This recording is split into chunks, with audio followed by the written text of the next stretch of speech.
ایک ہومیوپیتھی کی بات چل پڑی ہے تو کہتے ہیں کہ اس میں تشخیص کا تو کوئی نظام نہیں. مثلا ہومیوپیتھ کے پاس جاتے ہیں کہ یہ کینسر ہے فرض کریں تو وہ کچھ نسخہ تجویز کرے, لیکن کیا ہومیوپیتھ اپنی تشخیص کے نتیجے میں یہ کہہ سکتا ہے کہ ہاں تمہیں تو کینسر ہو گیا, تمہاری باتوں سے کیوں نہیں نظام نہیں, بڑا واضح نظام ہے. صرف وہ ٹیسٹ کروانے کی ضرورت نہیں اس کو. پرانے زمانے میں اطباء اپنی فراست سے, لمبے تجربے سے بعض علامتوں کو پہچانتے تھے اور ان کی تشخیص کیا کرتے تھے. بعض ایسی باریک تشخیصیں تھیں کہ آج تک ان کا معمہ حل نہیں ہو سکا کہ وہ کیسے کر لی انہوں نے, مگر لمبے تجارب سے جو نسل بعد نسل انہوں نے ورثے میں پائے اور سینہ بسینہ آگے بڑھے. بعض اطباء نے ایسی مہارت حاصل کر لی تھی کہ کسی شخص کی نبض دیکھ کر اس کا ہر حال بتا دیا کرتے تھے. اور کئی واقعات دلچسپ اس میں ملتے ہیں. کسی نے حضرت خلیفۃ المسیح اول رضی اللہ تعالیٰ عنہ کے متعلق آتا ہے یا کسی اور حکیم کے متعلق, مجھے تو کسی نے حضرت خلیفۃ المسیح اول کے حوالے سے بتایا تھا کہ کسی نے ایک دفعہ شرارت سے مرد نے برقع اوڑھ کر تو اپنی وہ بتائیں تکلیفیں کہ مجھے حیض کی یہ تکلیف ہے اور وہ ہے تو میرے لیے کیا ہے, نبض دکھائی. حضرت خلیفۃ المسیح اول نے یا جس حکیم کی متعلق بات تھی جواب دیا کہ وہ تو بعد میں بتاؤں گا, مگر آج تک میری زندگی میں ایسا واقعہ نہیں ہوا کہ کسی مرد کو حیض آتا ہو اور یہ تکلیفیں ہو رہی ہوں. اس لیے ایک بہت ہی حیرت انگیز واقعہ ہے. حکیم نابینا تھے کوئی ایک دلی میں مشہور, ان کے متعلق آتا ہے کہ وہ دھاگا تھا یا ایک خاص قسم کا کوئی ایسا اسٹرنگ تھا جس سے نبض کی دھڑکن کا پتہ چل جاتا تھا. ہو سکتا ہے وہ جس طرح ہم پرانا بچپن میں فون کیا کرتے تھے نا, کھوکھلی تار وغیرہ سے یا ٹیوب سے, تو اس میں جو ہوا ہے وہ دھڑکن تھوڑی سی آگے منتقل کر دیتی ہے.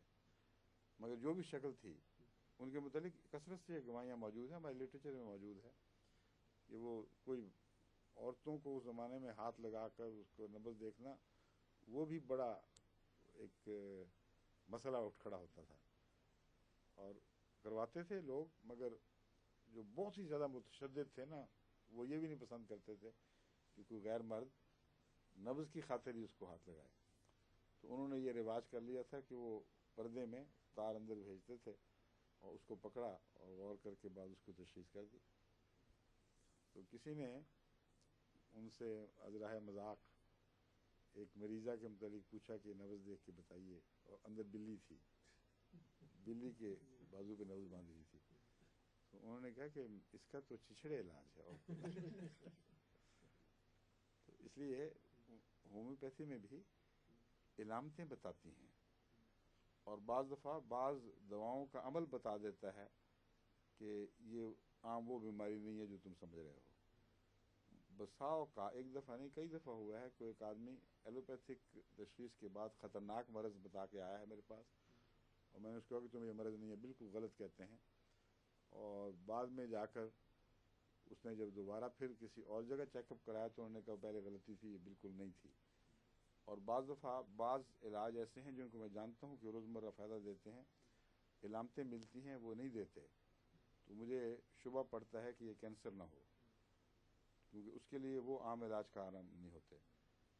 پھر کچھ اور مریض کی علامتوں سے, کچھ علاج کی تبدیلی سے یہ جو احتمال ہے وہ یقین میں بدل جاتا ہے کہ وہ ٹھیک تھا. بعض مریض ہیں ان کی جو متفرق کینسر ہے ان کی علامتیں الگ الگ ہیں. میں مثال کے طور پر مثلا دیتا ہوں کہ ہڈی کا کینسر ہے کسی کو, وہ مریض لازماً اس کا وزن کم ہوتا رہے گا, وہ ہلکا ہونا شروع ہو جائے گا اور اس کا وزن گرنے کو کوئی چیز روک نہیں سکتی, جتنا مرضی کھلائیں آپ کو وزن گرتا رہے گا. بعض اور کینسرز میں بھی یہ ہوتا ہے, بعض کینسرز میں نہیں ہوتا. بعض میں واٹر ریٹین ہو رہا ہوتا ہے اور پھول جاتا ہے آدمی, لیکن اس کے جو چرب یا فیٹس یا مسل یا خون کے خلیے یہ نہیں بنتے، بلکہ پانی کی ریٹینشن کی وجہ سے وہ بھاری ہو رہا ہوتا ہے، مگر پہچانا جاتا ہے۔ تو ایسے مریض جن میں وزن لازماً گر رہا ہے اور کچھ اور ایسی علامتیں پائی جاتی ہیں، ان کو دیکھ کے ہم کہہ دیتے ہیں کہ تمہیں کینسر ہے۔ بعض دفعہ ڈاکٹر نہیں بھی کہتے تو نکلتا ہے۔ بہت گہرا تفصیلی نظام تشخیص ہے۔